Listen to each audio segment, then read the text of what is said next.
Okay, just to clarify, he does not have a Southern American accent. Okay, this is a British accent. Okay, just if you have time for that. Or anybody else. So he studied at the London School of Economics. He studied economics and philosophy. Okay, and he currently works for a large international financial firm. Guess in what? Leadership consultant. They pay the guy to consult leaders in a global financial company how to be better leaders, how to be more successful in the work they do. And he's here to share that very same insights with all of us, how we can be better leaders as men, as family, husbands, spouses, brothers, sons, co-workers, devotees, etc. So in all seriousness, we're really fortunate. I was mentioning to somebody at breakfast, when I first became a devotee in the last century, you know, it's like how much, you ask somebody, how much experience do you have? They say, I'm 21. I've been around the world a lot. Those are the old, right, Panchanda? Those are the old guys. If you were 21, you're like, whoa. I remember there was one of the Sankirtan devotees who was 28. And when he'd come back from the airport distributing books, he'd take a hot shower. We thought that was the funniest thing in the world. He was so old that he had to take a hot shower to relax. Seriously, I'm not making up. So now, we didn't have a lot of seniority. Now we have, like, neurologists coming and speaking to us, and professional people who talk about how to be silly to professional organizations. And now we have Bhuta Bhavana to talk to us about how, as a professional leadership consultant, how we can apply that information in our own lives. So let's give Bhuta Bhavana a nice, warm round of applause. I think we should applaud louder because we may want him not to wait 7 years to come back. So let's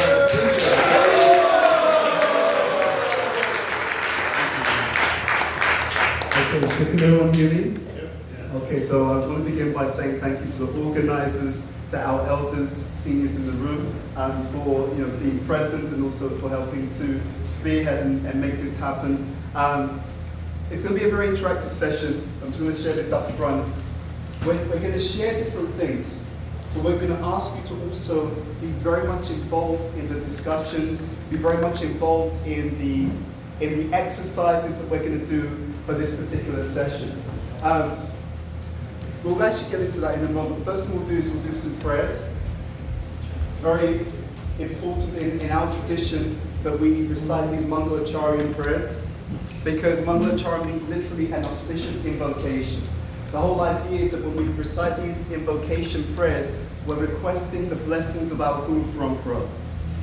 And by getting their blessings, this is really rude to do, but I have to interrupt. Okay. Because he's talking about appreciating the Parampara, and we should offer appreciation to Anuradha Mataji, who's there, who's in charge of the snack bar. Anuradha.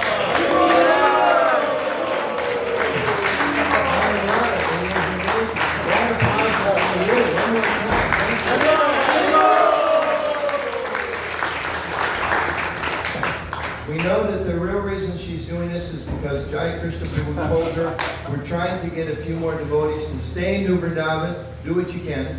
So if you're really overwhelmed by the snack bar, see Jai Krishna's right here, they'd love to sign you up to stay.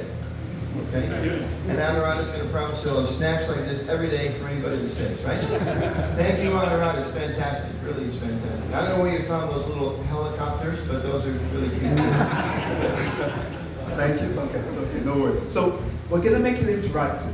And I'll explain this after we say the Mangalacharya. And the whole idea here is that by getting the blessings of Parampara, it makes it more likely and increases the probability that we can actually leave these programs, these retreats, these seminars slightly progressive in compared to who we were when we first came in. Okay, so you know these Mangalacharya prayers, we say them before class in the morning program. So we'll say them together, then we'll speak a little bit about how we're trying to approach this training, this particular session also on transformation through talents, and then we'll go from there. Okay, so we'll just say together then, but one thing, when we say these prayers, please try and do it as attentively as possible. Because the more attentively anything is done in devotional service, the more powerful and transformative the particular results will be. Okay. Om Jnana-Timirandasya Jnana-Jana Shalakaya Chakshurunmilitam Yena Tasmai Shri Gurave Namaha Shri Chaitanya Manobhishtam Sthapitam Yena Bhutale Swayam Rupa Kadamayam Dadati Swapadantikam Vandeham Shri Guru Shri Yuta Parakamalam Shri Gurun Vaishnavamscha Shri Rupam Sakajatam Sagana Raghunatam Vitam Tvam Sijivam Sadvaitam Savadutam Parijana Sahitam Krishna Chaitanya Devam Shri Radha Krishna Padam Sagana Lalita Shri Vishakam Vitamscha Hey Krishna Karuna Sindhu Dinabandhu Jagatpate Gopesha Gopika Kanta Radha Kanta Namostute Tapta Kanchana Gaurangi Radhe Vrindavaneshwari Rishabhanu Sutyadevi Pranamami Haripriye Vanchakalpa Tarubhyascha Kripa Sindhu Vyaevacha Patitanam Pavanebhyo Vaishnavebhyo Namo Namaha Jai Shri Krishna Chaitanya Prabhu Nityananda Shri Advaita Gadadhara Shri Vasani Gaura Bhakta Vrinda Hare Krishna, Krishna Krishna, Hare Hare, Hare Rama, Rama Rama, Hare Hare.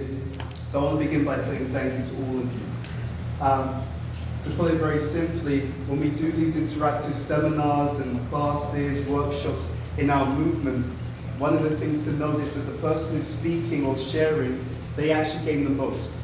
Because whenever we have a presentation, whenever we're interactive, whenever we're sharing with other people, it's one of the best ways for us to learn that same material ourselves. What we're going to do therefore is, as we go through the session today, is we're going to make it very interactive. We tend to recall about 70% of what we discuss. We tend to recall about 80% of what we experience. But we tend to recall about 90 to 95% of what we share with other people. So in one sense, or actually distinctly, the best way to learn anything is to do what? Is to teach it, right? And it's very interesting, if you look at it, you'll see that many of the principles that they find in the modern world directly relate to what we hear in our teachings. Right? Krishna says, those who give this transcendental secret to my devotees, they are what? They are the most dear to me. So we actually see immediately a direct correlation that when we share something, especially when we share in the association of the devotees, we share in the association of those who are trying to progress on the spiritual journey, we gain so much more. As I said, it's going to be interactive. If you can, I'm going to ask you all to have something to write with. Okay, so if you want to get that out, pen, paper, if you can't do that, your mobile phone will also do. Okay? But as we said, we want it to be interactive because we tend to have a big issue in our institution. The issue we have, and it's a danger, is that we can hear so many things without necessarily imbibing any of what we're learning. Or let's say, that's a bit hard. Maybe we imbibe a certain percentage, but not what we could take away. And if that continues on year in, year out, then we start to wonder, does the process actually work? I've been doing this for so long, and it doesn't seem to have moved the needle. I don't seem to have changed so much, and I'm wondering, is it me or is it the process? One of the ways in which we can transform with the teaching, one of the most easy ways to transform with the teaching is to be a very active participant in any learning experience. Okay, I like to study the parallels between our Vaishnava tradition and modern psychology, modern neuroscience, etc. One of the interesting things I came across recently, according to neuroscience, whenever you are attentive, right, whenever you do anything with attention, it increases what is called neuroplasticity. Neuroplasticity simply means that your brain becomes more receptive and more impressionable. Now it's interesting, where have we heard constantly about the importance of being attentive? Where does Prabhupada emphasize that? Chanting. Do you see the connection? See, oftentimes in our tradition we hear certain things, well, in our tradition, in our communities, we may hear certain things, but we may not understand why. When we hear something, that can immediately have some impact on the mind. But when we understand the why behind something, the reason why we are meant to do something in a particular way, that stimulates the intelligence. Okay? And that means that when we do something with that attentiveness, you're actually creating a deeper, what we call samskar. Or in neuroscience, they call it like a neural pathway. You're deepening the neural pathways which create that new habit. So when we are in Bhagavatam class, or we're chanting, but we're not attentive, we don't get the same transformative effect as we would otherwise. That is why in our tradition, constantly, there's emphasis on not just hearing, but hearing attentively. Not just reading, but reading attentively. Furthermore, according to, in our tradition also, but according to modern psychology, if you start to think about what you've heard, that also deepens the impression. So in Sanskrit, we talk about manana. Manana means reflection or contemplation. So it's one thing to hear, shravana. Then you do manana. I reflect on, I think about what I've actually heard. What does this mean for me? How would I apply that? You know, what are some examples that I've seen in my own life? Then the third stage is called nididhyasana.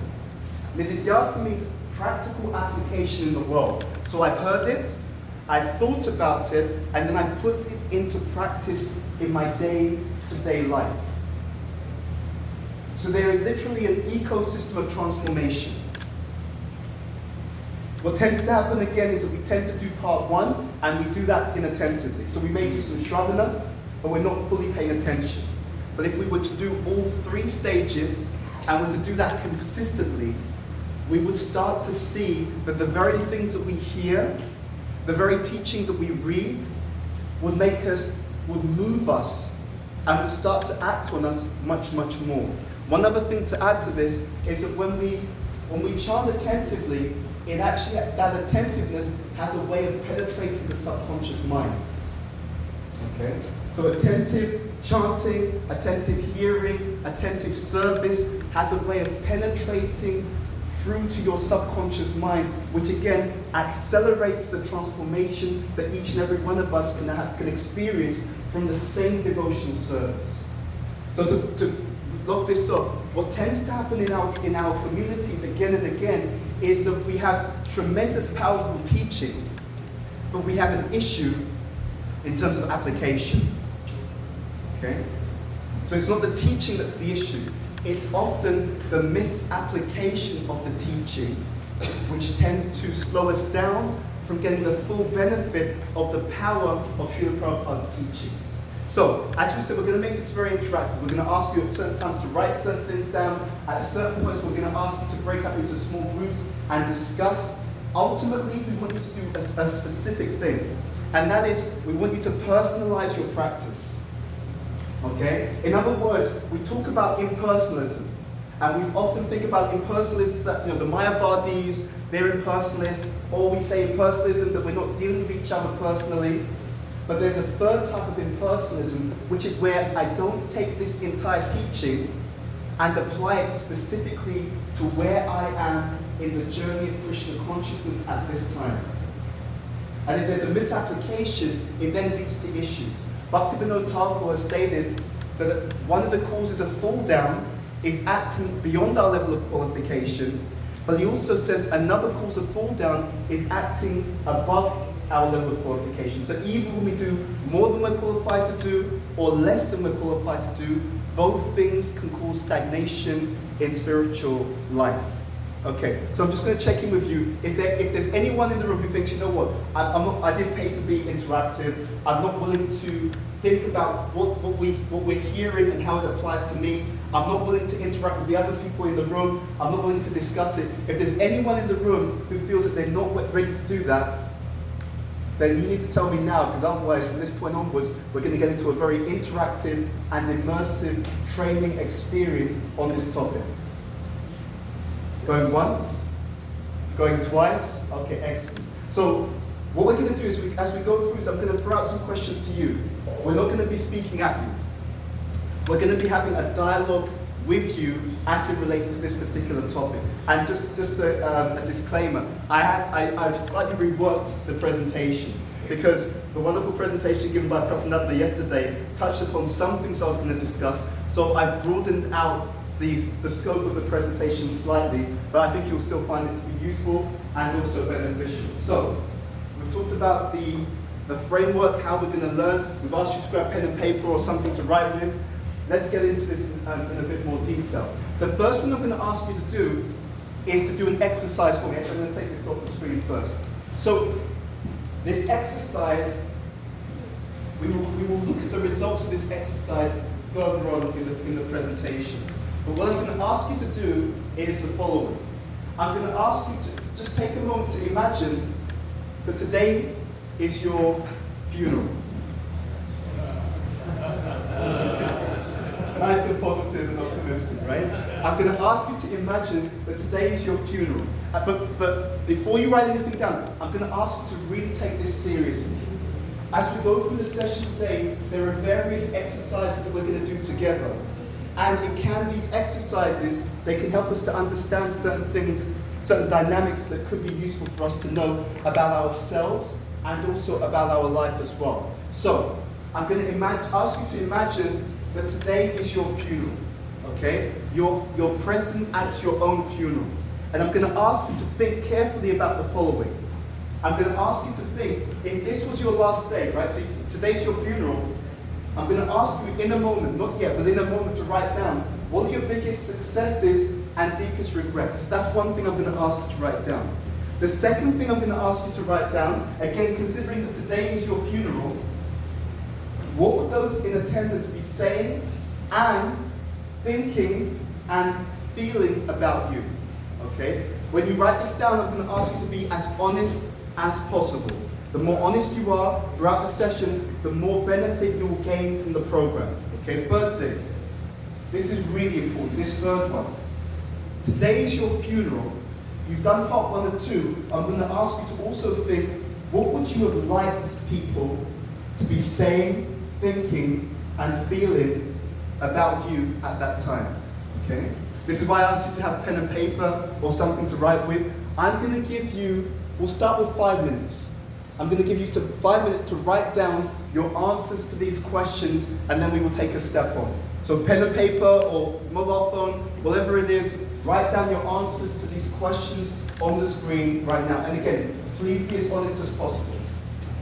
The more honest we are, there's some paper at the side, I believe there. So if anyone needs to, there's more papers. If you need to grab a paper, please do so. There's also some pens in the corner there as well.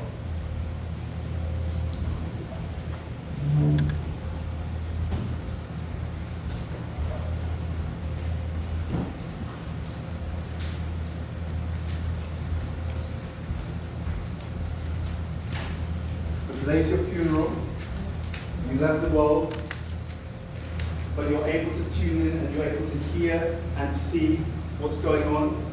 First of all your biggest successes and your deepest regrets. So if you passed away today, write down your answer to those questions. What am I happy about in my life? Where are the regrets coming from? What have I thought, you know what, I regret the X, Y, Z. Okay, that's number 1. Number 2, the people at your funeral, what are they saying, thinking, and what are they feeling about you at that time? That's the second part of the exercise. And the third one, what would you have liked people to be saying, thinking, and feeling about you at this time?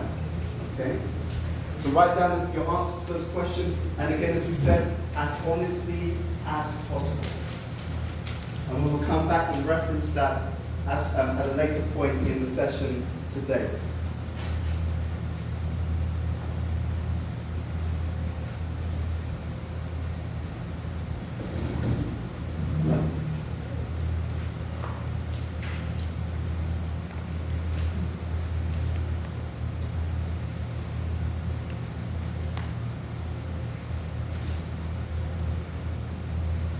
A couple more minutes to just do that.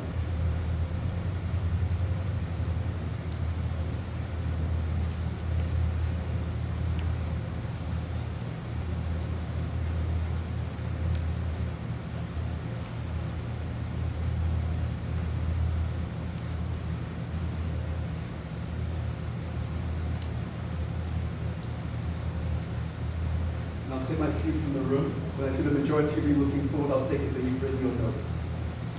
That second bullet, is that what we would think as people say? Yes, yes. You're trying to, with the second one, you're trying to put yourself in the shoes of the people that you know who will be at your funeral. What are they saying about you, but also what are they thinking? Because sometimes when people say what they think is very, very different. What are they saying, what are they thinking, and what are they feeling about you? And again, this is on the basis that we imagine that you passed away today. Okay?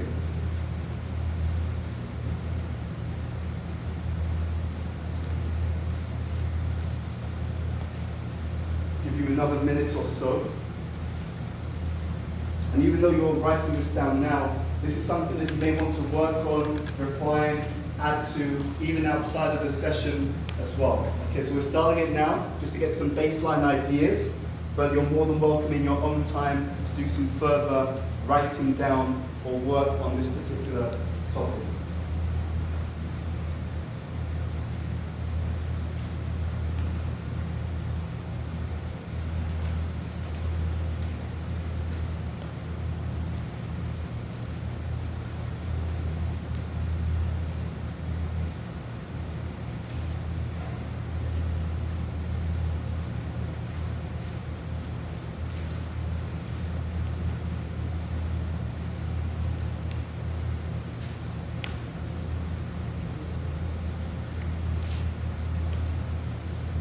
We'll give you another 30 seconds, and then we're going to take a step on the presentation. Like I said, we'll do various activities, written activities. So if anyone needs more pen and paper, I know that there's some pens in the corner over there at the table. There's also some paper as well. If you want to grab that at any point, feel free to do so. So let's get into this. I've asked you to think about the idea that you're at your own funeral, etc., etc. First of all, how did that feel? Okay, so I don't know about the intellectual side of it, but when I told you to consider that you are at your own funeral right now, how did that feel? This is where you speak, interactive. Yes. It's a little startling. Yeah. Because we don't think in those terms, especially if it's today. We think it's 50 years from now. Well, some of us, yeah. But many of us, we don't do that. So it definitely can be startling. A little bit, not come to this side. How did it feel? Whoa, I'm on the time. Okay. Definitely, that sense of time's gone, right? Absolutely. I saw your hand up, sir. Inspired to be better. Oh, inspired to be better as well. Interesting. Prabhupada talks about this point on many occasions. I'll take person up, but then I'll say yes. You say.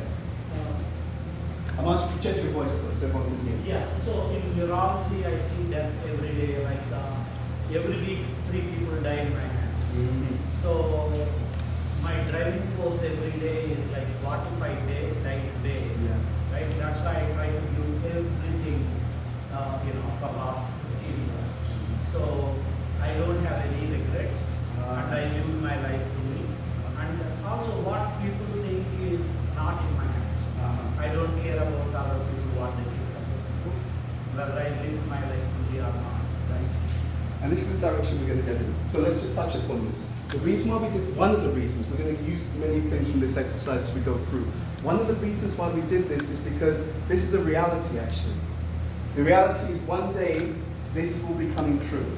That's the first point. The second point, none of us know when that particular day is, right? Even if you look at an astrologer, they may tell you something, it may or may not be true.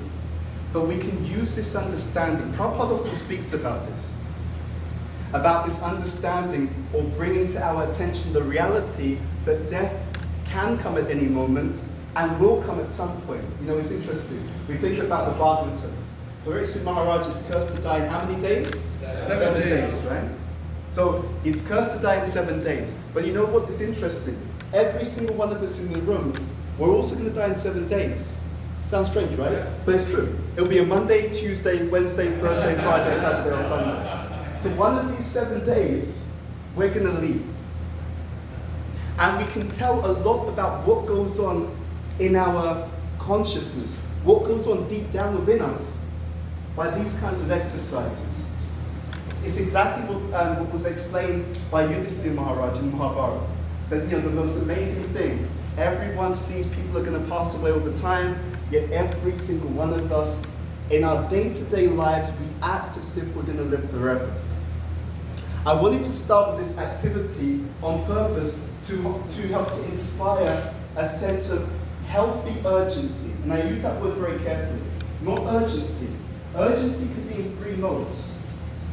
Just like you can have urgency in the mode of ignorance, where I just become overwhelmed and I don't care about anything. There can be urgency in the mode of passion. In some countries where there was some kind of crisis, when people thought they were going to die, they just tried to have as much sense gratification as they could before they passed away. That's urgency in the mode of passion. What we're looking at here is the urgency in the mode of goodness, which helps us to focus on the things which are most important. Okay? So this understanding that time is not going to be there for us forever, if we lived with this type of understanding, it could very much change the way that we show up in the world. And I want to churn this a little bit before we go on. What I'm going to ask you to do is just turn to someone next to you. We'll just give you 5 minutes for this. And again, I want you to personalize your practice. So when you ask this question, don't give general answers, give specific answers. So the question is very simple. If I lived with the sattvic understanding, like a mode of goodness understanding, that my life could change at any time, I could leave the world at any time. Okay? What would I be doing differently? If I lived with this type of understanding at the back of my mind, in the mode of goodness. The mode of goodness means I'm not just becoming terrified, I'm not panicking. It's the urgency in the mode of goodness. So I'm taking this, but in a way that's with awareness, with knowledge, with balance, with understanding. If I had that kind of understanding, and if I lived with that understanding, just share with your partner, how would that change the way that I live my day-to-day life? We will give you 5 minutes to share with someone sitting next to you, maybe the person right next to you, just to share, and again, keep it personal. What would be changing? What would you be doing differently? How would you be showing up differently? Your 5 minutes to discuss with the person next to you starts now. Yeah. 2 minutes one way, 2 minutes the other way.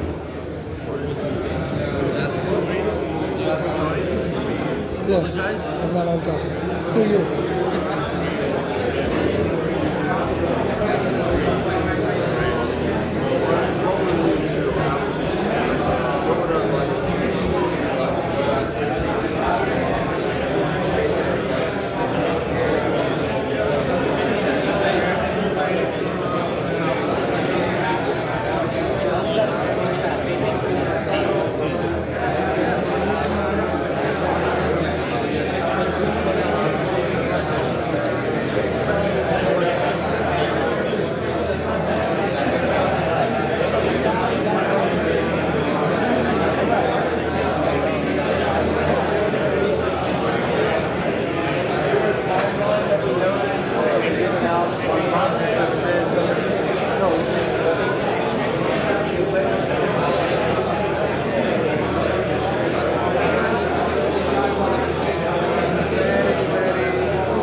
how much can I go over? What's max? Max, okay. Thank you.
I'm not going to leave kids, and don't worry. But I wanted to draw your attention. I'm asking everyone to tune back in. I wanted to draw your attention, just again, this interaction that you just had. Was there a lot of energy in your discussion? Yes or no? Yes. This is what I'm talking about. This is what I was saying right at the beginning. We just took one simple idea, right? Something that you've heard in probably many of our doctrine classes throughout history. This idea that death can come at any moment. But then we turned it into an activity, an exercise, and a discussion. Just the fact that we took that, we unpacked that idea and started to discuss it and explore it practically and personally means that just by this one technique, it will leave a deeper impression in the consciousness. And this is actually what we're meant to do with the teaching. This is the idea of transformation. That we're meant to be active participants in the philosophy, lifestyle, and practices of Krishna consciousness in order to get the full fruit and benefit of what the teachings have for us. Okay? We're going to take it a step one. The reason why we're doing all of this is to really gain deeper perspective. All we've done is touch upon one thing that we've all heard before, which we know to be true. We know it empirically to be true, that everyone passes away from this world at some point. We've seen friends, family, other people pass away. We see our own body getting older, but it doesn't necessarily take hold. Why? Because we live two lives. As devotees, we live two lives. We live a conscious life, Will I say and think on the conscious level, but there's a much deeper aspect to all of us, which is what is happening for us subconsciously. And the real transformation occurs to the extent that the teachings enter into the subconscious. And that is also explained in scripture, but it's explained using different words. It talks about the journey from the head to the heart. Right? Sometimes the term that's used is chitta, sometimes the term that's used is hridaya. It literally means the consciousness, but it actually means the deep consciousness. Right? What you believe very, very deep down within you is shown by what we do on a day-to-day basis. So again, to this particular point, someone who really believes that life can go at any moment, they live their life in a different way. Right? They spend their time in a different way, and they're conscious in a different way. What we have to do, ladies and gentlemen, between now and when we leave the world, is take that journey from the head through to the heart, so that the philosophy becomes literally embodied in who we are on a day-to-day basis. So that change of perspective is necessary because it also relates to our topic today. We're talking about engaging talents in Krishna's service. And there's many different words which relate to this topic. We often hear about doing your dharma. In the modern world, there are literally millions of pounds or dollars paid every year where people go on courses to find their purpose, to try to understand what are my talents, what are my strengths, what's my nature, how do I use my skills better, what motivates me, what are my abilities or values. All of these topics which people are literally paying millions of pounds or dollars to understand more about, we have tremendous insight on these topics within our own tradition. But we often don't dig into these understandings and don't draw upon them sufficiently to transform our own lives. So, behind all of this is this very simple idea. There's Chaitanya Charan. He does a podcast called the Monk's Podcast. I'm sure some of you have heard it before. And he interviews different people. There's one episode where he was interviewing Madhavananda, who's a disciple of Vrindaban Maharaj. And Madhavananda says something very, very interesting.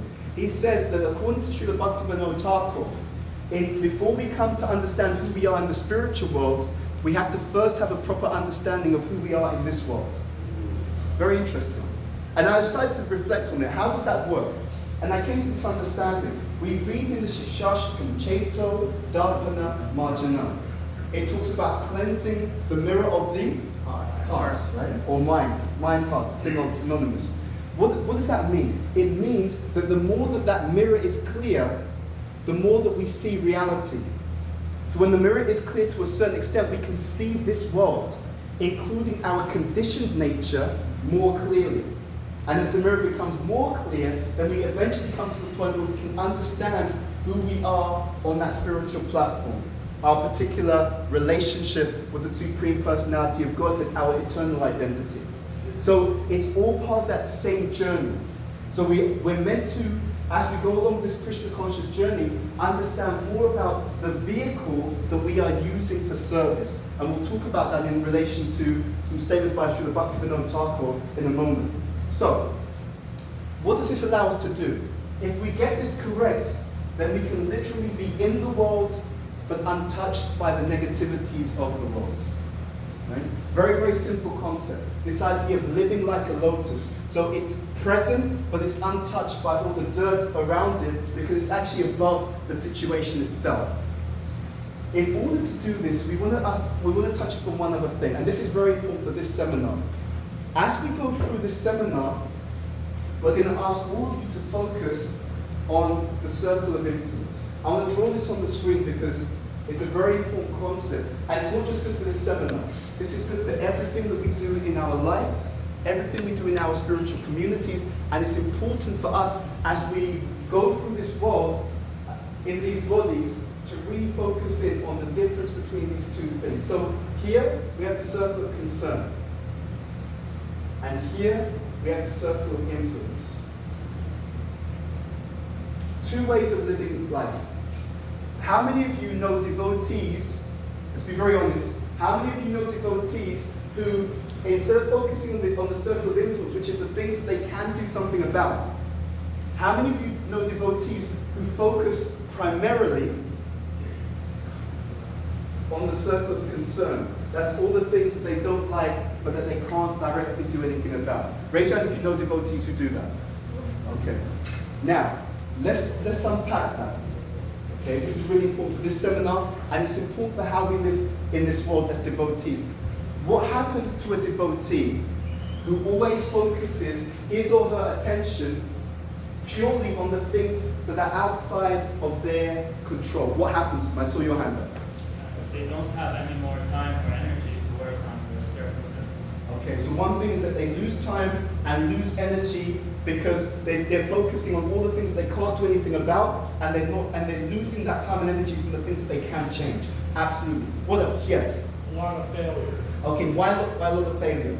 because they can't do anything about their stuff. Okay, so they have a history of failure because we're not really focusing on the things we can do something about, so we start to feel a certain way. I saw your hand up and come to a few others. I'm going to ask you to project your voice. John. Yes, John. Victim of their own story. Okay, tell me about the victim of their own story. What do you mean by that? They're a victim, everything happens to them, they have no power, they become powerless. Okay, they feel powerless, right? They a victim of their own story, a lot of victim mentality. We often see that going on a lot right now. Thank you for sharing that. Who else had their hand up? Yes. Can turn into Jana Sangha, not Satsanga. Okay. Okay. The Sangha, the quality of the association can be very, very negative, right? Absolutely. I'll go to the back and I'll come to this side. What else? I was going to expand on that point. They tend to just criticize others rather than do something positive. Absolutely. So a very critical, negative nature. And by the way, if I get into a critical mentality, it means my mentality is going into what mode? Ignorance and passion. Absolutely. So I'm bringing my own vibration, my own level of consciousness down as well. Was there a hand on this side? Yes. Okay. That's really important, by the way. Then when you said they become discouraged and depressed. So what happens is, if I become more discouraged and depressed, what happens to my drive? Does it go up or down? Down. Absolutely. It goes down. I'll take two more and then we'll go on. Yes. Loss of faith in the philosophy that you guys perhaps, the path I'm on is wrong because everything looks wrong. Absolutely. So they can lose faith in the philosophy, they can start to become disillusioned, doubts can really strengthen. Absolutely. One more point. Yes, or two. Yeah. You go first. Their vision is distorted Okay, tell me more. What do you mean? because they're seeing things from an outer side that they don't really have a connection to, and it appears perhaps more in this way or that way than actually it is. Absolutely. So they don't see things clearly. And to your point, to add to your point, they miss all the things that they can do. Right? There's so much focus on all the things that they can't do and becoming disempowered like that, and they miss all the areas that they can change. We'll come to the second circle in a moment. You had the comment. Excessive anxiety. Yeah. Why would my focus on the things that I can't do anything about, why would that cause me excessive anxiety? Think about global warming, and that's a whole collective, whole planet thing. Mm-hmm. And all I can do is probably do composting, insulation. But if I'm so focused that the planet is going to go kaput, there's nothing I can really do as an individual about that. Absolutely. So to your point, absolutely. If I focus on the things that I can't do anything about, I'm literally disempowering myself. So I want us all to think about this in our own lives. Because in many cases, we have sometimes at least where we focus on these areas of concern more than areas of influence. And to your point, to everything you shared, we are often sabotaging our own spiritual advancement when we do it. Okay, let's look at the opposite side. In an individual, I'm going to expand this, an individual or a community. Okay, I repeat that. Either an individual or a community, when people focus here, they focus on their circle of influence. They focus on the things that they can impact, the things that they can act on, the things that they can change. What happens to such individuals? Yes, I saw your hand up. You were able to see how Krishna is more present in your life, your day-to-day life. First of all, that's really important for us. We can start to see Krishna's hand in what's going on for us. Absolutely. So definitely, if I'm focused on the things that I can influence, I can definitely become more Krishna conscious because I'm bringing my consciousness more to the mode of goodness, which facilitates my Krishna consciousness. What else happens if I focus on the things I can change? So when you were talking about those 3 points, so this is the good time when you actually use your knowledge and you can actually implement it in a real action. Yeah. If let's say we can stop the hurricane, yeah, and instead of going and seeing news about it, we can group up and help the people who are affected. Absolutely. So we can apply our talents, skills, knowledge practically to make something happen. Absolutely. I saw a hand at the back. So as an individual, as a part of a community, if they're working together, there's a force of inertia, motivation to work together to improve things that are around them. Just on that point, raise your hand. How many of you have seen that? When devotees come together and they believe we can actually do something, that things get some momentum going. Okay, absolutely. And when that momentum's going, how does that feel? Absolutely. Look, we're here at a men's conference, and we're looking at this idea of empowerment, transformation. Just this simple one exercise. If this was done across our global communities, thinking about why we should focus not just on the things we are concerned about, but why we should focus on what we can do about it, you would see overnight a massive change in energy, skills, ability. And by the way, when we as a community are focused on the things that we can actually do something about, does the gossip go down or up? Goes down. Now isn't that interesting? Why, if I'm part of the community and we're focused on the things we can actually do something about, why does it cause me to have less gossip? Why? Yeah. I'm asking to project your voice. You work together as a team, and you have love, and with love you don't judge. Absolutely. When we're working together as a team, there's this saying that the devil makes work for idle minds, right? Or an idle mind is the devil's workshop. One of the biggest issues that we have throughout our communities is a lack of positive engagement. When there is insufficient positive engagement, what happens is it leaves all of your energy, talents, abilities, skills unengaged. And if they're not engaged by Krishna service, who else will engage your talents, skills, and abilities? Maya. See? Very, very clear. It's only 2 options, right? It's a binary situation. If I'm not engaging what I have in Krishna's service, guaranteed, the negative version will be engaged, right? Rather than speaking about Krishna, I'll be criticizing the Vaishnavas. Rather than building the community, I'll be complaining about what everyone else is doing. What else happens if I'm an individual or a community that focuses on my circle of influence? Because we were looking at men's empowerment here. What happens if we are focused on the things that we can do something about? The circle of influence expands. That's interesting. I was looking for that. But now tell me why. Why would a focus on the things that I can do something about increase my influence? If we're a group working together on a project, that project can touch other people who may be interested, and there we grow the community. Absolutely. Anything else? As we become more skilled at what we're doing, we get more responsibility and more trust. So then we can do more, we can get more tasks. Absolutely. I just want to touch upon that, especially that'll come to the back. Absolutely. If I'm focused on the things that I can do, I'm going to have some impact. And if I have some impact, people are going to see, oh wow, this is amazing. This person, what he or she's doing is having an impact. They're making a difference. Now, I've got some reason I want to work with them. I want to connect with them. I trust them. I see that they have a proactive, can-do attitude. And that attitude means that they're achieving something, and your achievement now inspires me to want to support you. So definitely you can draw the attention. I saw a hand at the back. You completed my thought. Oh, okay, no problem at all.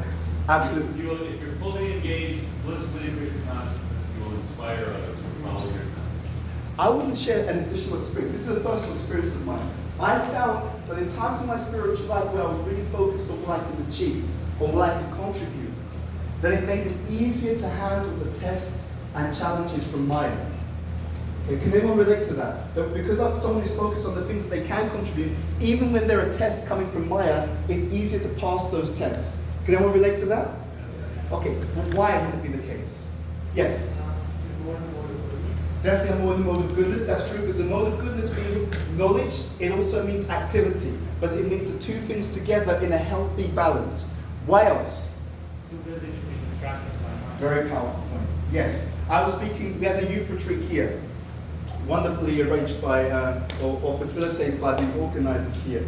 270 youth were here. This was, when was it? It was August, beginning of August. And I was thinking, when I was looking at the youth, I was thinking back to my own youth in Krishna consciousness. I was thinking, what do the youth need? Youth have passion, right? There's so much energy in their body. They can stay up all night, it makes no difference. So what do they need? They need a lot of engagement. Just saying to them sit down and just read Prabhupada's books forever. It's not going to work. There's so much youthful energy, so it needs an outlet. And if it's not given a healthy spiritual outlet, it's going to come out in some other ways. The more we look at this topic, the more we see that there's a real science to this Krishna consciousness. And it goes back to what I said right at the beginning of the seminar. It's not the teachings which are the issue. If you dig into this in practically any community around the world, or any individual, it's not the philosophy, it's the misapplication of the philosophy which becomes problematic. So we have to always remember this. We want to focus on what we can do. And this is also going to be the focus for our seminar. What I mean by that is very simple. As we discuss the subject matter of this topic, I want you to constantly think, what can I do? How can I apply this in my own particular life? So we're going to be personal about the practice. Yeah?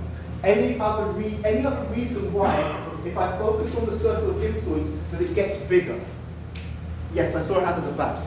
Because when you are engaged in your consciousness, it projects outward. Absolutely. And everybody, including yourself, is always looking to others. And when they look to you and you're at your effulgence, Yes. at the pinnacle, they get inspired. Yes. And that inspiration is contagious and that expands your circle. I love that point. And I'll just put it another way. That means actually, if we're not focused on the things that we can change, we're actually doing a disservice to the entire community, and we're doing a disservice to Srila Prabhupada's movement. Because I love that point. There's a term for this actually. They talk about social contagion. That you can have a philosophy that becomes contagious, a certain way of thinking that becomes contagious, and we have to be that in a positive spiritual sense for the world. I saw a couple of hands here, and I'll come over to that side. So I saw Elizabeth's hand. Yourself first, Chaitanya. Yeah, the circle of influence begins to grow because now you're creating a network of like-minded people. So I'm doing my influence, you're doing yours, I'm doing yours. If we're connected like we are, it's not breaking out of the sun level. And it just makes that like a ripple effect, which goes and goes and goes over time. Absolutely. Absolutely. When I first learned about this topic, I saw how much I was sabotaging my own spiritual life. I'll be very transparent. I saw how many times I put my energy here, and no one touched upon it, but I'll just touch on it, and the frustration that came by putting my energy in this direction. And I saw by contrast that the more I was able to shift in this direction, it was like night and day, and it's exactly what you said. That sense of networking, vibrating, resonating with other people who are thinking, what can we do about it? I heard a story, and it was about a very unfortunate situation in human history, the concentration camps, right, Nazi Germany, and how many people were dying and being killed, etc., and how there were certain people who were able to escape. And it was very, very interesting. For many people, as they were, seeing their relatives being killed, and they were thinking, when will I be next, right? Or when are they going to take me out and kill me? And certain people who escaped, it was a very interesting account by one individual who said that he realized that he had to ask himself a different question. Very interesting statement. He said, I realized that I needed to ask myself a different question. Instead of asking, when am I going to die? The question I needed to be asking myself is, how can I escape? And it's very, very interesting. We talk about questions and answers. We look at our tradition. Arjuna asking questions to Krishna, Bhagavad Gita. Right? We have, Srila Bhagavatam, Pariksit Maharaj asking questions to Shukadeva Goswami. We have Chaitanya Charitamrita. Ramananda Roy is asking questions to Chaitanya Mahaprabhu, the Goswamis are inquiring from him, etc.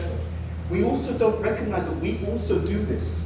Not just externally, but we do this inside ourselves. We ask ourselves certain questions.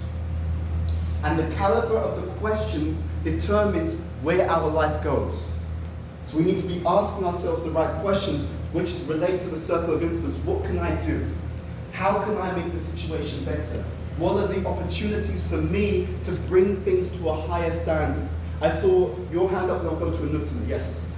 So eventually the circle of influence covers all aspects of ourselves, physical, emotional, intellectual, and all aspects of our life, professional, personal, and spiritual. So then everything we do is in that state of consciousness, covers all of it. Absolutely. See, it has a positive impact upon us at all levels, physical, mental, emotional. We'll come back to that in a moment, so I have a slide about that. Anutama. Just a real practical thing, why the circle increases is because your boss or your authority is saying, well, this person gets to be done.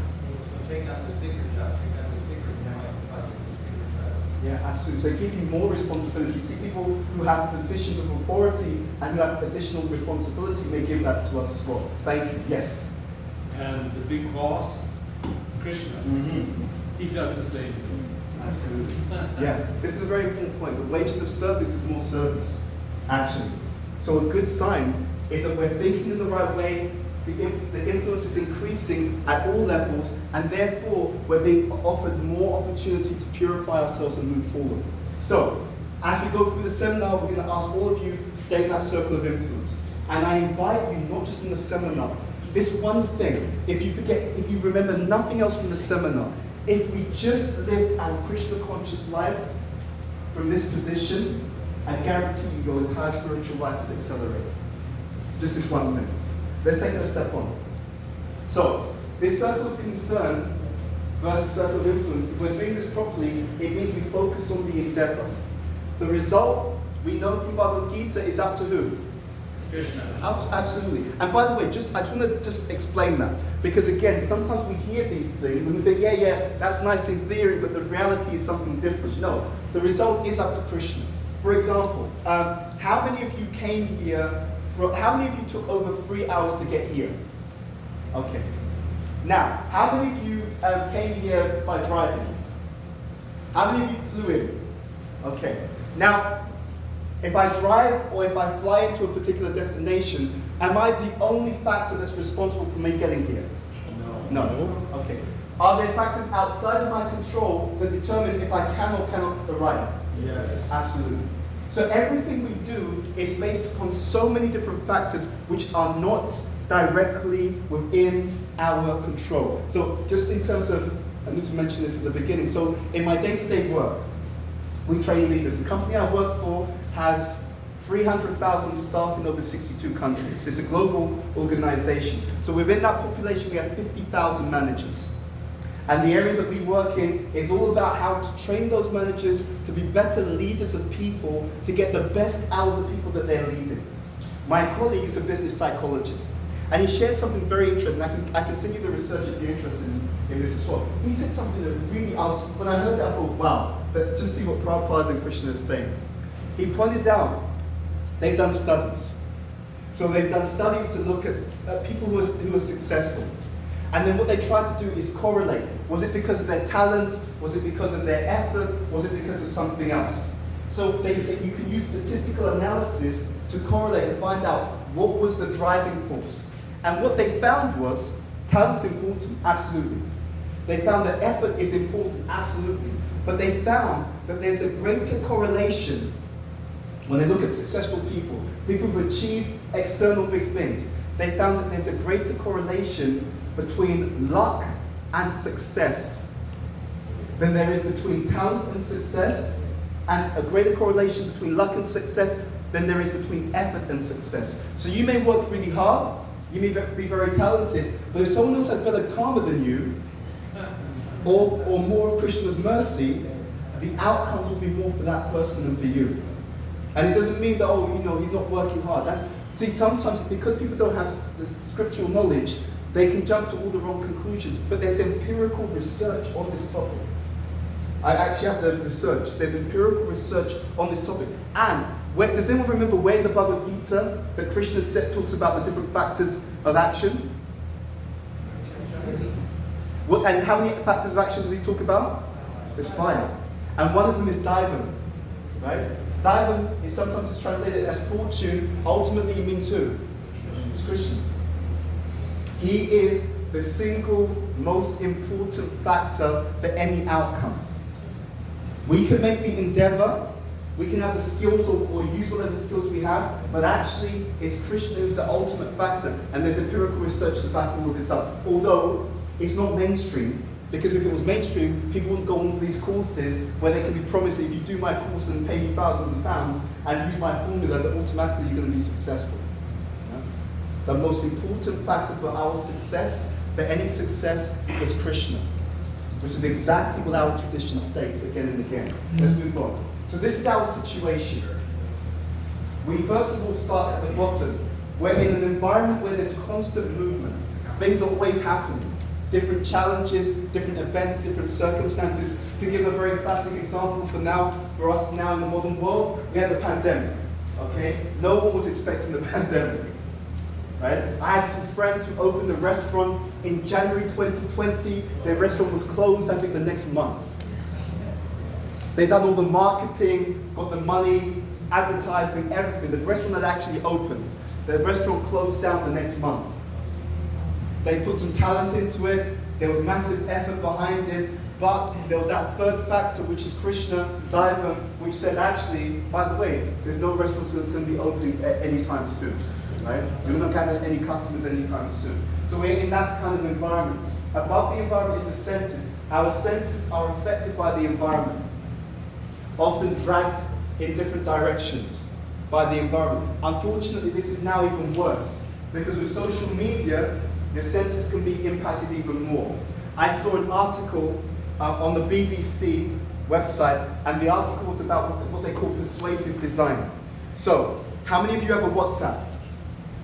Okay, so how many of you notice that when someone is sending you a message on WhatsApp, you'll see a sentence that says so-and-so is typing or so-and-so is recording an audio message, right? You see that? Anyone think it's by accident? No. So I'll explain how this works. When these apps are designed, they're designed by psychologists. And the psychologists are told by the company, make me an app that will cause massive addiction, right? That will cause my customers to keep using the same technology. So when you see those sentences that someone is typing or someone is sending an audio message or recording a message, it's to create a sense of anticipation that you're about to receive something.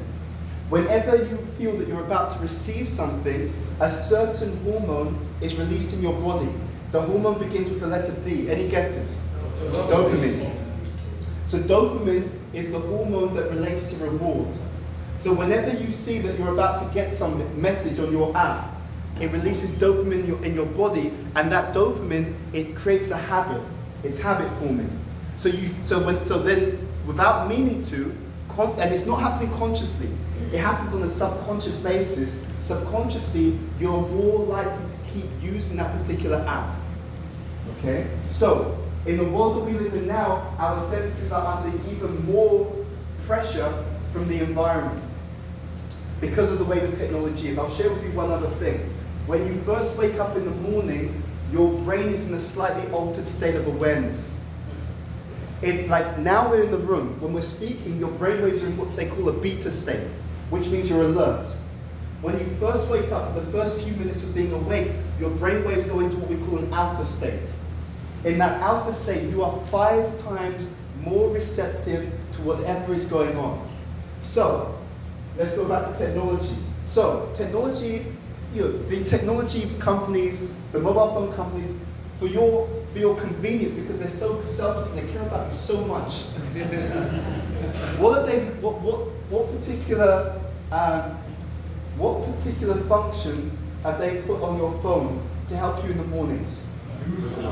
Your mobile phone alarm. So what happens is you've just woken up, and the first thing you do is you reach out to your phone. And because your brain is in an alpha state at that time, and the first thing that you reach out to is your phone, you're more likely to do what throughout the day? Check your message. To check your messages, to use your phone. Again, designed to make you more addicted to the technology. That is why I started doing this recently. I use a watch for an alarm, because I know that just by doing that one thing, it will reduce the amount of times I'm constantly checking my phone. Something to think about. So, environment, senses, then we have the mind. So, what does Krishna say? Maivam so jiva loke jiva bhuta sanatana mana shishtanindriyani prakriti shtani kashti. Mana means mind, shishtani means six, indriyani means the senses. He says the six senses including the mind. The mind is actually the sixth sense. Through the other senses, impressions are made on the mind. So, if we are able to engage or spiritualize this, the intelligence, then through the intelligence you can control the mind, and through the mind you can control the senses. And if you're able to control the senses, you're able to navigate through what better? Environment. In other words, if we don't spiritualize the intelligence sufficiently, you'll be a slave of the senses and a slave of the environment. It is a fact that every single one of us actually have a different level of free will. It's not all the same. Some of us in the room right now have more free will, and some of us in the room right now have less free will, and it all is dependent upon what we're doing at the level of the intelligence and the mind. And ultimately, by spiritualizing the intelligence, the mind, and the senses, we're able to start to awaken our real spiritual identity and to live as a soul, even though we are in the world. Okay? This is a situation at hand for us. What we're trying to do, and especially when we talk about talents, is to move towards dynamic and healthy balance. The mode of goodness is dynamic balance. I want to show you how this works. This is something you can use in your life. I made a major mistake in my spiritual life in 2010. Up until that point, I had so much energy, huge amounts of energy. And so I thought to myself, I've got so much energy, I can push my body even more. Okay? I don't know if anyone's ever had that mistake in their life at all. So, the mistake I made was I pushed my body so much that I then got into a state where I had literally, this actual mark is not the right one. That's why we learned this through experience. But I made such a mistake, okay, that I pushed my body, and then and from that point, I went into many years where I was just tired all the time. So like chronic fatigue. And it got me thinking, it started me on the journey of trying to figure out, why did this happen? What was I meant to learn from it? What could I do differently? And when I started to get into this, I understood more about the modes, more about the mode of goodness, and I understood that the mode of goodness is rhythmic. And I want to actually draw this for you, if we can, in a moment. I'll draw this here. Because when we talk about the idea of empowerment, when we talk about the idea of transformation, it has a lot to do with using or playing the long game. So, this is how the mode of goodness works. The mode of goodness first dips down. With the mode of goodness, the first thing you do is you pay some price. Who's heard that point before? Where does that come from? That the mode of goodness begins with some price you have to pay. Where's that from? Bhagavad Gita. And what is it that Krishna says about the mode of goodness? It begins like poison. So you always begin by paying some price. But after paying that price, then it goes up. Right? So you get the nectar after that time. But the mode of goodness being rhythmic, it acts like this. This is actually how someone lives their life in the mode of goodness. What it means is very simple. It means action and then recharge. In fact, here, it's not just recharge, it's recharge and reflect. So I've done some activity, and then I start to recharge, I reflect on the activity. When I reflect on the activity, what does it allow me to do? Raise your hand up. Raise your hand up. Yes. Perspective.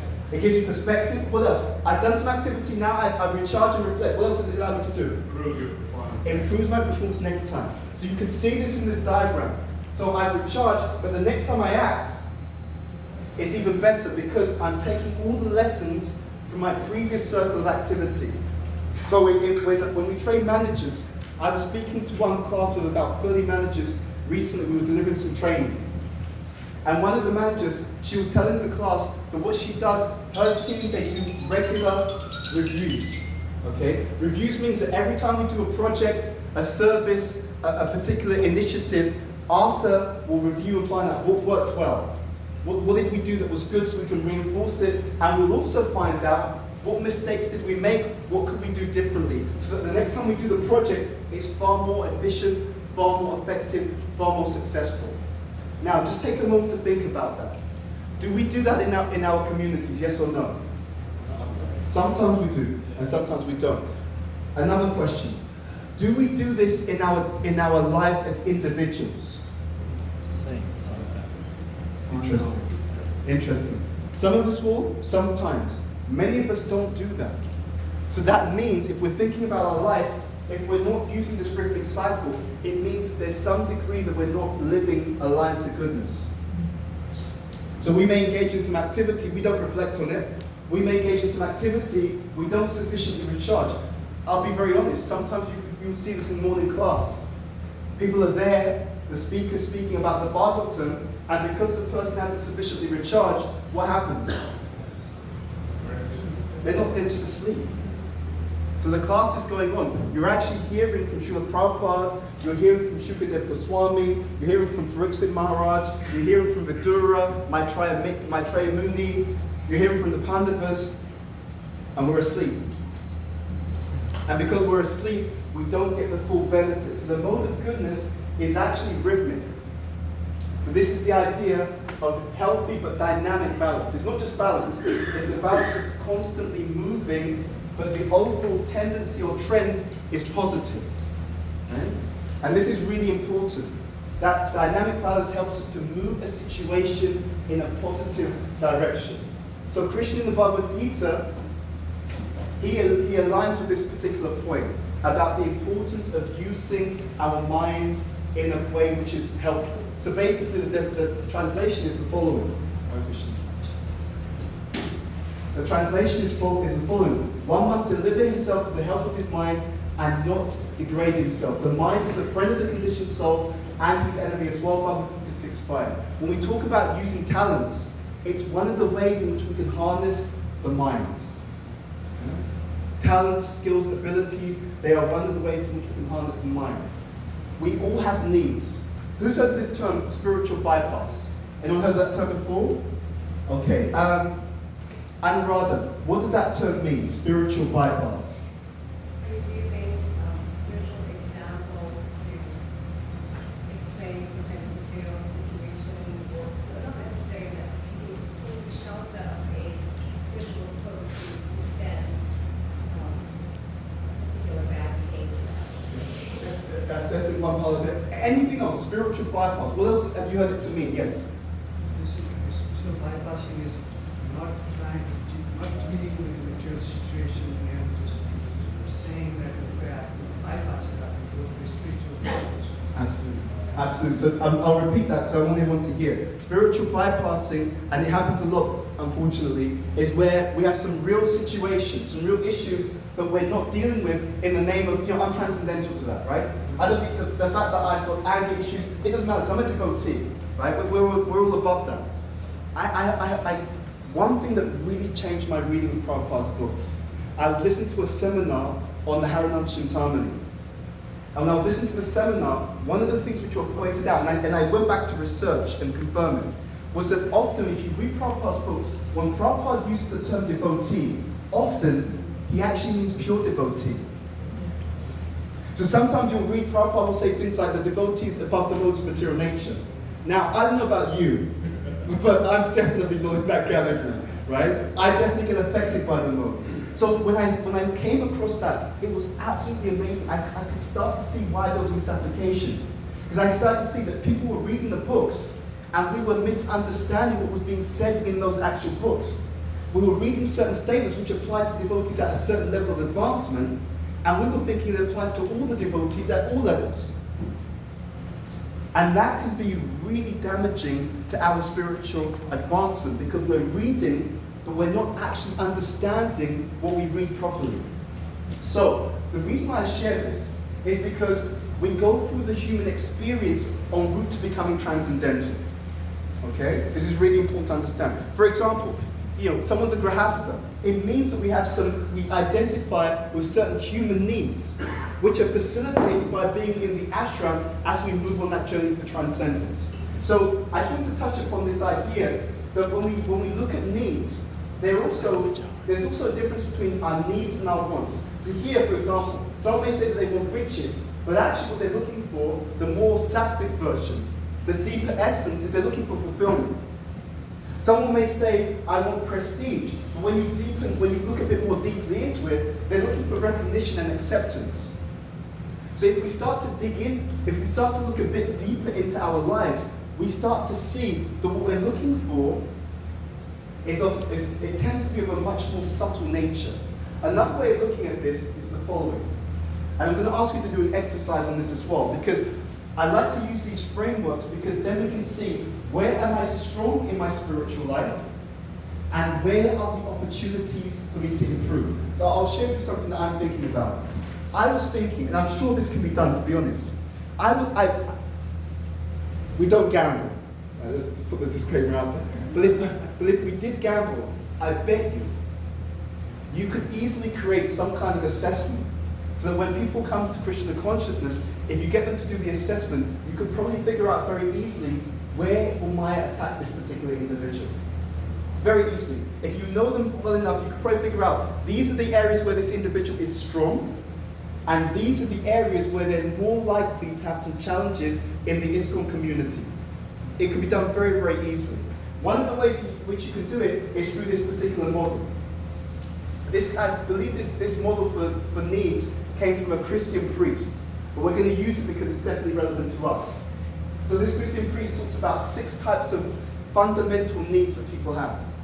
And what I've seen in our communities is when certain needs are not sufficiently met, it creates an opening, a door through which Maya can come in.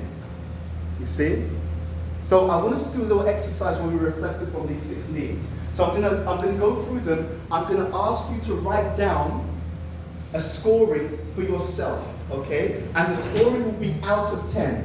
10 means that I feel that this need is met in my life phenomenally well, right? Optimally. So 10 is best. So for example, this first one, security. So we're looking at how much we feel psychological and physical safety within our community. Okay? In your own life or the community? Your own life. So you're looking at, you're scoring out of 10 for yourself in relation to the community you're part of. Okay? So, if I feel in my spiritual circle, let's say, community, relationships, friendships, whatever it is, that there's a great sense of security. I feel that I can trust the people around me, they're not going to harm me in any way. And the harm, when we're talking about this, is 2 sides, both physical and psychological. Okay? So it's not just about the body, but it's also about the mind, the emotions, etc.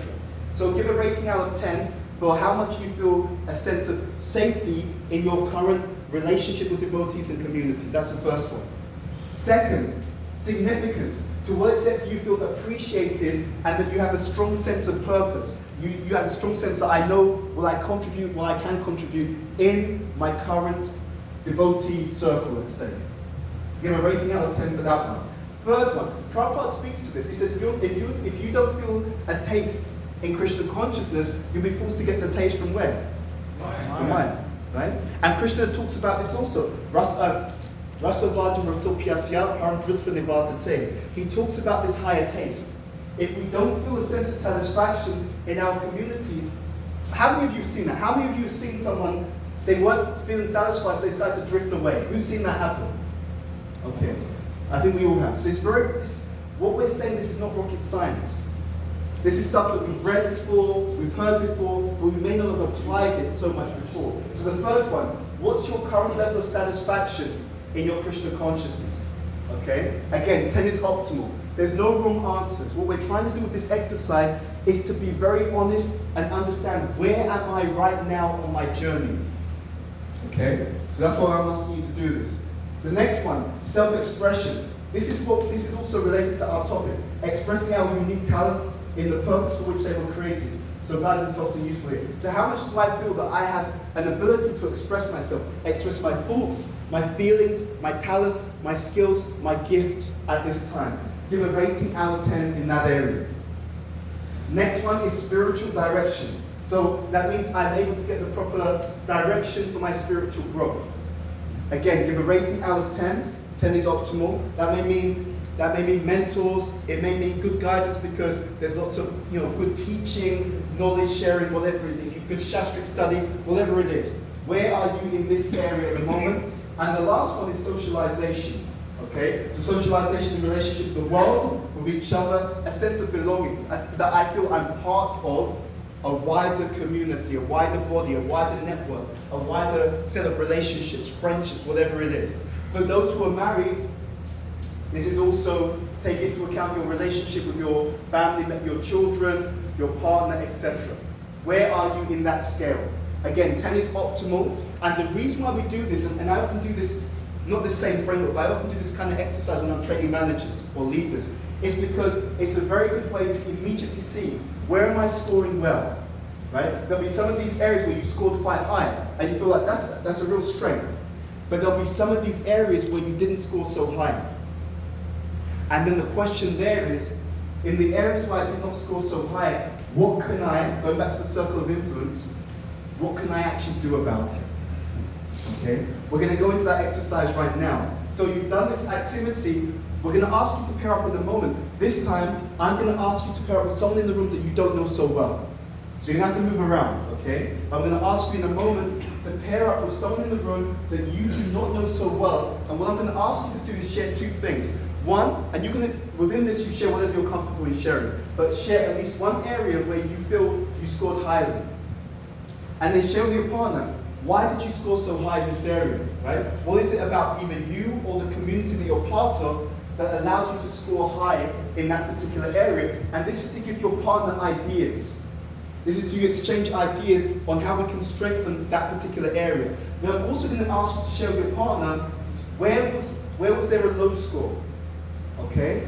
And based upon that low score, what are some ideas that you can bounce off each other as to what you can do to make it stronger? Does that make sense? I'm going to repeat that one more time. You're going to share where you scored high and why it's such a high score. What was it about you or your community or your interaction that makes it a high score, so you can share, so you can see what makes it work? And one area where you did not score so high that you would like to focus on.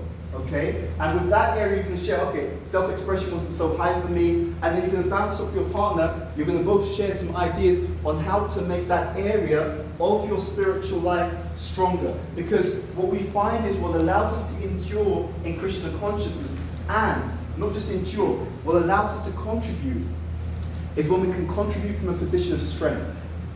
So through this exercise, we can see where the strengths are, and we can also see some areas that we may need to give a bit more attention to so we can remain strong and consistent in our Krishna consciousness. Does that make sense, first of all?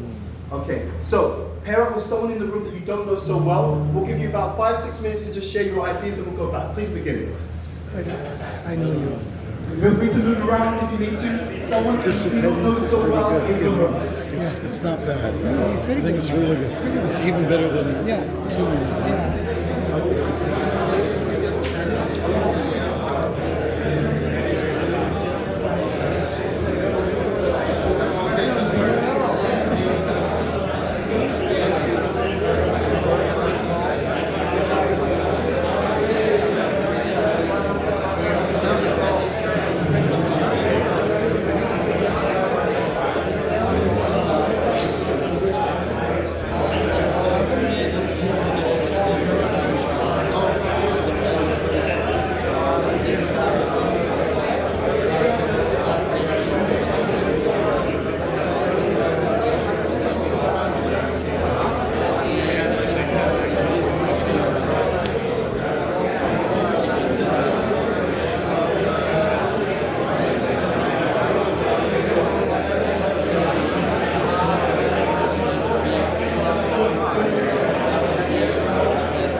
you're all completely balanced and you transcended that, right? So, Bhuta Bhavana was to take another 10 minutes till 1:45, and then we'll go down for lunch. We still have plenty of time. We actually allowed an hour and a half for lunch extra because we thought we might need some adjustment. So we're going to go until 1:45, and we'll walk down there. Thank you very much. So I will just say a few additional pieces. So first of all, this kind of exercise, we encourage you to continue to do it. What I mean by that is you can take different frameworks from the Bhagavad Gita, Srimad Bhagavatam, and start to actually evaluate yourself to see where you are in these areas, and then you can see from that what are some opportunities for me to actually work on, to improve, etc. We really need these three things. First, we need the connection to Krishna. This is why we chant, this is the whole idea of Krishna consciousness, that we want to have that connection through service, through relationship. But Krishna does not act alone. We need the connection to the devotees. So the relationships with Vaishnavas, the Priti Lakshana, the 6 loving exchanges are essential. What we often don't touch upon so much is that we also need a healthy relationship with ourselves. What I've seen is that to the extent that we don't have a healthy relationship with ourselves, it spills over into our relationship with others, and it can also affect our relationship with Krishna. Sometimes, for example, a devotee has been brought up in an environment where there was issues with their parents. So they brought up with some kind of distrust towards authority. And because there's some issues with authority, that then spills over into their relationship with their spiritual master, and it can also spill over into their relationship with Krishna. So all three areas are important. There was a very interesting conversation. I heard this on the podcast. And someone was asking this world-renowned expert. He's a world-renowned expert and physician and so on. And they were talking to him about loving children and bringing up children. And so he was talking about how children need love, etc. Prabhupada will often say this, right? 0 to 5, you treat them like a prince. And then 5 to 15, you treat them like a servant, and 16 onwards, you treat them like a friend. That's also mentioned in Ayurveda, by the way. That's not just that Chanakya mentions that, Prabhupada mentions that, but that's actually based upon Ayurvedic understanding of child psychology. So between the ages of 0 to 5, whatever the parents do to the child, you're basically programming their subconscious mind. One thing, if anyone's interested in this topic, if you look online, Prabhupada Memories, DVD number 77, you can find it on YouTube. There's a lady, Prabhupada disciple, her name is Kishori Mataji. She's speaking, she was present when Prabhupada was giving instructions about how they should bring up the children. He says something very interesting. He says when they're very young, like very young, not forever, but when they're very young, you never tell them no.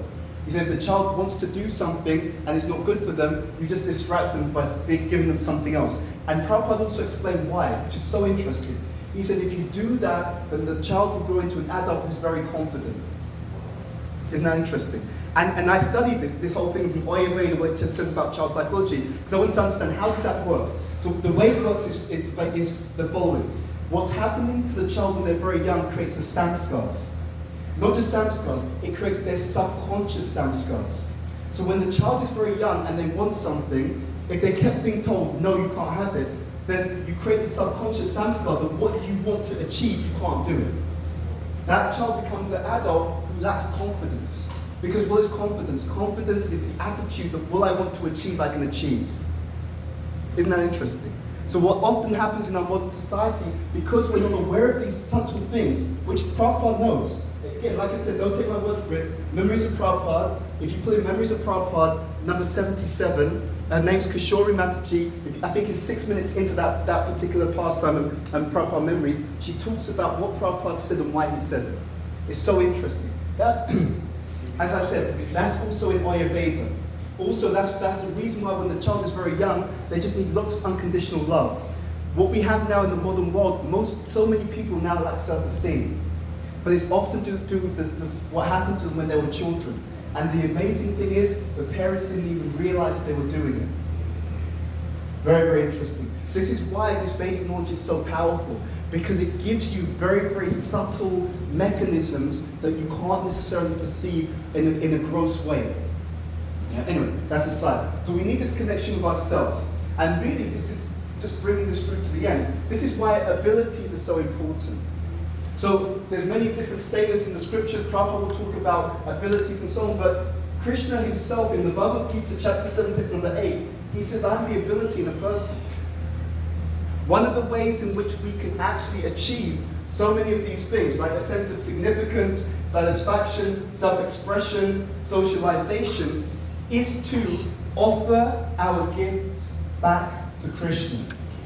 It's very, very interesting if you think about it. In our tradition, we understand that Krishna manifests as a spiritual master, right? The Guru is the external representative of Krishna. Krishna manifests in terms of the holy name, right? We know that Krishna manifests in the form of the deity, the Archa Vigraha. But also, according to his own statement, he manifests also in terms of the skills, talents, and abilities within each and every one of us. Just take a moment to think about this. What would our ISKCON communities be like if tomorrow everyone just paused for 5 minutes and just thought to themselves, what are the gifts and talents that Krishna has given me? Think about that carefully. Would it make a difference to the movement? What do you think? Yes or no? Yeah. Absolutely. Now, let's take it a step further. If people engage the gifts and talents that they have, do other people notice that? Yes or no? Yeah. Absolutely. So not only is the person now feeling a sense of, a sense of satisfaction because they're able to use something that they're able to use, it's noticed by other people. So now that helps me to build relationship with other people. I know so many devotees, they're good at cooking, right? So you come and you come to Prashadam, and the moment you put something in your mouth, you think, this is incredible. Who cooked this stuff, right? And so you're now starting to build relationship in that sense. What we have in our movement is such deep teachings. So again, at work, when we train managers, we usually train them, and in our programs, they'll do some kind of personality assessment. One example of a personality assessment is called Gallup Strengths Finder. Has anyone heard of that assessment before? I'm just curious. Okay, 1 or 2 of you. So the whole premise of this assessment is that when you ask the questions, it will tell you what your natural talents are. And what they found in the research is that in an organization where you just focus on what people are not good at, and you tell them you're not good at this, you need to improve, then the engagement, that means how much people feel inspired to serve, it goes up by about 10%. That's when you just focus on what people are not good at. Now they did also empirical research, and they said, what about if we focus on what people's strengths are? And they found that if you have an organization which focuses on what people are good at and engages them according to their gifts or their talents, they found that the engagement in that organization goes up by over 70%. And again, don't take my word for it. Gallup is a global organization. You can look up online. You'll see all this research for yourself. Right? So we actually train managers and we talk about this. And so the idea is to understand what are the skills, talents, and abilities of the people around you. What are your skills, talents, and abilities? And if we know that, then we can leverage it. Now, let's be very clear. That doesn't mean that we only do what we like. I want to be very clear on that. In any community, there will be times where we do need to do the needful. There will be times where there are emergencies. However, and this is really important, if I'm using my talents and skills when I can, does it make it easier or harder for me to do the needful? What do you think? Easier. It makes it easier. This is what I saw. I was studying this many, many years. I saw something really incredible. And it goes back to this whole point that we talked about earlier, this circle of concern versus circle of influence. I saw that what happens in the life of many devotees is that there are so many things that you can't control. Things may happen to us health-wise, things may happen to us work-wise, and so on. But what we fail to do often as a community and individuals is to really lean into the things that we can do something about. Talents, skills, abilities are things that we can recognize. They're things that we can utilize. And if we do that, then what happens is it's just like a scale. On one side, I've got all the things that I can't control. On the other side, I've got all the things that I can actually leverage. And our job is to help to have that balance. By utilizing the skills, talents, and abilities that I can use, it makes it easier for me to handle the things in life which are outside of my control. Okay? So we want you to do one last exercise. We'll just check where our timing is. Okay, we are at time. I'll ask you to do this as homework.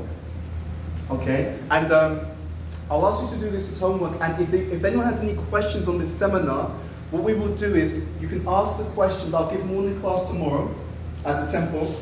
And if you have any questions from this seminar or the class tomorrow, when we come to the questions and answers, feel free to bring them up at that particular time. So I don't want to leave it in that sense. But what I want you to do is two things. Between now and tomorrow, two things I want you to do as homework. So write this down to make sure that you don't forget. The first thing is write down what are the manifestations of Krishna within me right now. Meaning, how is Krishna showing up in me in the form of different talents, skills, and abilities? And don't be shy about it, because you're not saying that your talents are not you. Those talents are manifestations of Krishna.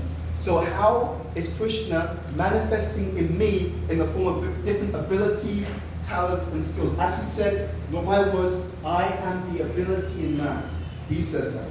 So that's one thing. And by the way, when you think about that, don't think about it in terms of just external things. Some of you are very good at supporting other people. That's a talent. Some of you are very good at encouraging people. It's a talent. Some of you are very good at picking up how people are feeling. It's a talent. Some of you are good at picking up details. It's a talent. Some of you can think outside the box and be creative. It's a talent. So when you say talent, think about this as broadly as possible. It's not just like, I've got like an IQ of 200, that's the only thing. Anything that you find is a talent or ability, big or small, that Krishna's pulling in you, that's one thing. The second thing is, between now and tomorrow, and actually I'm going to ask you to do it within the next hour, at some point within the next hour, share with someone else here who attended the seminar, share with them one practical takeaway from the session.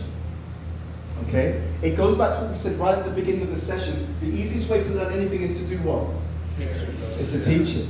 Okay? So when you start to share, okay, off the back of the seminar, this is one practical thing I'm going to do differently. It greatly increases the likelihood that you will follow through. It goes back to, and we'll end on this point, it goes back to this exercise that we did right at the beginning. The reason why we did this exercise is it brings out from our subconscious mind. I repeat, it brings out from our subconscious mind where we may feel that there's some things that we really should be doing that we're not doing. Okay?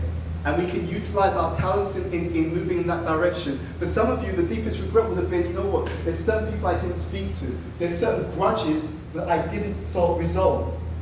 For others, it may be a particular project. I could have done more for Prabhupada. There's a skill, a talent, an ability that's inside me that I'm not using. Right? For someone else, it may be that, you know what, I need to get into the teachings more, or I need to go into the deeper aspects of Krishna consciousness. The reason we do these things is to really help to bring out from deep in our subconscious mind what are those real things that are important to me, and how do I start to practically make sure I put that into my life or move in that direction now? Because as we said at the beginning of the seminar, we have 7 days.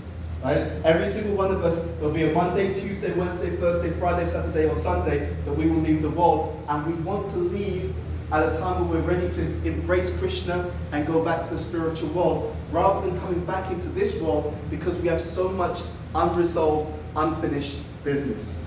Okay? So thank you very much. I know there's a lot that we covered, but thank you for your time.